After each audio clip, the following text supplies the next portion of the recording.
Hey, what's going on, good people? Armand Owens here once again with another episode of the Daily Unsung Leader. And, today and the next probably, 10 to 12 days will be spent unpacking all the biases that we are currently aware of. And I'll be talking about some of the ones that probably most likely impact your leadership. There are some biases that may or may not impact you on a daily basis, but some of the ones that I've been studying over the course of the last few weeks, these ones are definite ones that you see in your leadership. These are ones that definitely creep up in your interactions with the people that you lead, and creep up in your own life. So the first one today we're going to be talking about is called the Dunning-Kruger effect. These are two behavioral psychologists that found out, that uncovered through their research um, this wonderful bias. And this bias kind of sneaks up on people in this way, and I'm sure you've heard it. So recently, there has been a lot of chatter because sports are no more right now. We don't know when they're going to come back. We have an idea of when basketball probably comes back, but there's some uncertainty there. But anyway, so there's some dialogue about whether or not a normal Joe can go out and beat a WNBA player. Mind you, somebody that is completely out of shape, probably can't even properly shoot a basketball, thinks that because they're going up against a woman, that changes the game somehow, that this highly skilled baller of a woman that would destroy even the best, ballers, you think that somehow they can be competitive. Um, and this is evidence of the Dunning-Kruger effect. This bias essentially is a cognitive bias in which people believe that they are smarter and way more capable than they actually are.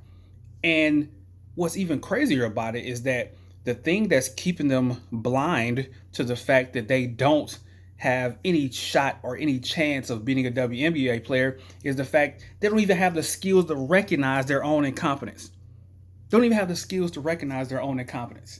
And I'm quite sure over the course of your time on this planet, you've interacted with people who have vastly exaggerated their ability, only to find when push comes to shove, they don't have a clue on what they're doing.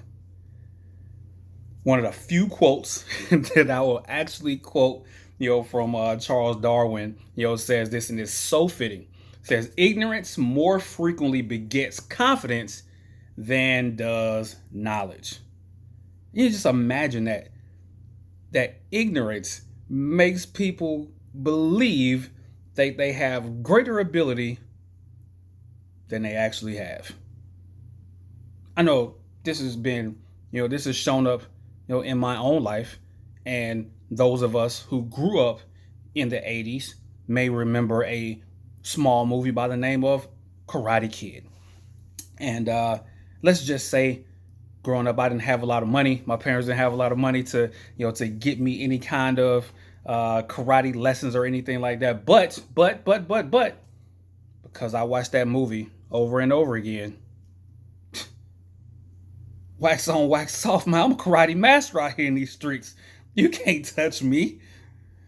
And then I subsequently went and tried to fight using that karate, and that didn't work out. It ain't work out at all. Anyway, I don't know why I brought up that bad memory, but I just want to be authentic and transparent before you, to show that all of us are susceptible, to falling prey to the Dunning-Kruger effect. And why this becomes difficult for you as a leader, especially during the time where you're giving evaluations and You may have put somebody into a new place. Um, a lot of times when you go and sit down with that person and you let them know, him or her know, hey, you're not doing as well as we would expect, right? Um, and 9 times out of 10, the person that you're talking to will be completely unaware how bad they're actually doing. Completely unaware of how bad they're actually doing. And this is, the Dunning-Kruger effect that that pops up, right? Because if you're going into a new situation, a new challenge, new organization with new things that you have to be responsible for, it's completely understandable that you're not going to be doing as well initially. There is a learning curve that happens. And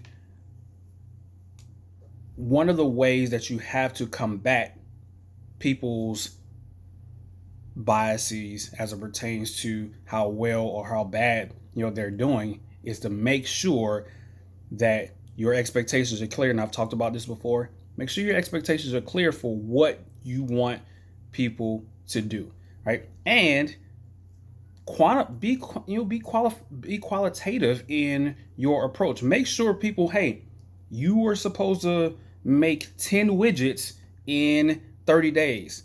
You made 5 widgets in 40 days, right? You are well below what we expect, right? So that you can have numbers, you can have data to show people where they're missing the mark. Hey, I expected you, I communicated to you, I wanted you to get this done. Hey, this is where you are. Let's talk about how we can get from where you are to where you need to be. Mind you, it cannot be condemning, right? Because that condemnation only causes people to become more defensive in their justification of why they don't suck. Remember, the incompetence, their incompetence is keeping them blind to how well or bad they're actually doing. And what's crazy is that, so low performers are unable to recognize the skill and competence levels of other people. So they overestimate, underestimate, and because they don't really understand where they fit, where they are, because of that incompetence, they're not adequately able to assess, where they stand. Right. So you as the leader have to come in and show, hey, you can't just say you're doing a bad job. What does that mean? What is that? What do you mean I'm doing a bad job? I'm coming, I'm showing up, to work every single day, and I'm, for if you've ever done any counseling sessions and you had to tell people that they weren't doing well, you can't just say, man, you suck. You can't use these generalities to describe how people are doing. You got to be specific. You have to be specific because people will fall prey to this bias. And even when you tell them, hey, you're not doing well, what are you talking about? I show up to work every single day. And they will start to, justify how well they're doing by stuff that has no bearing on the actual job performance, right? So you have to make sure that you're clear in your expectations at the outset and give quantifiable data that shows, hey, look, these were the expectations. Here's where you fell short. And here's what we're going to do. Here's the plan to get you from where you are to where you need to be without any condemnation, without any judgment, to reduce the possibility of defensiveness that throws up the shields where they're no longer even receptive to the plan to help them to get to where they need to be, right? So there's a lot more, with this bias. If you go and look it up, it talks about, one of the cool parts about this study is that, they analyzed 65 people in terms of writing jokes and what they thought were funny. And I find it hilarious that even through it even goes to humor where people think they're, way funnier than they actually are. But anyway, so do you take a look at it? I'll put a link to to an article in the comments so you can take a look at it. But just be aware when you're interfacing with your people, that could be a bias that you're coming up against. And for you as well, you may not be as knowledgeable about a situation than you need to be, right? So make sure that you're mastering, that you're cultivating self-awareness, and asking for feedback from the people that are around you to make sure that you're not the emperor without any clothes on. All right. So I appreciate you. I'll be back tomorrow talking about another unconscious bias that you as a leader will have to deal with, either in the people that you lead or in yourself. Thanks for listening. Appreciate you. Like, share, comment. Let me know what you think. On Sun Leader out. Peace.